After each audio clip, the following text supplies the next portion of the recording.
আজ ছিল একটা ছুটির দিন। আর ছুটির দিন মানেই অনেকটা নিজের সাথে সময় কাটানো।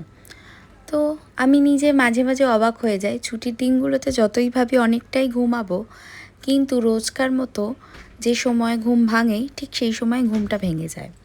তো আজ সকাল সকাল দিদি এসে সংসারের অনেকটা কাজই করে যায়। টুকটাক যা কাজ থাকে সেগুলো আমি করি, আমার করতে ভালোও লাগে।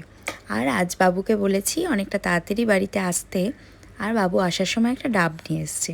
তো এই দুপুরবেলা তো আর ডাবটা খাওয়া যাবে না, তাই ডাবটা রেখে দিলাম নেক্সট মর্নিংয়ের জন্য।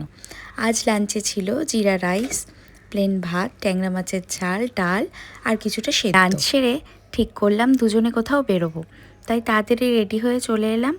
আর আমরা জানো তো কোথাও কোনো দিনও প্ল্যান করে কোথাও ঘুরতে যাই না, তাই যখন যেটা মনে হয় তখন কিন্তু সেটা করতে পারি। আর বেরিয়েই দেখলাম একটা মিষ্টির দোকানে গরম গরম কচুরি ভাজছে। ব্যাস, বাবু তো দাঁড়িয়ে পড়লো কচুরি খাবে বলে, আর সাথে আমিও কচুরি খেলাম। তারপর দেখলাম এই মিষ্টির দোকানে পাটিসাপটা পাওয়া যাচ্ছে, একদম ইনস্ট্যান্ট গরম গরম ভেজে দিচ্ছে। তাই পাটিসাপটা খেয়েও টেস্ট করলাম। তারপর সংসারের কিছু বাজার নিয়ে আজ বাড়ি ফিরলাম। ছুটির দিনটা আমার এইভাবেই কাটলো।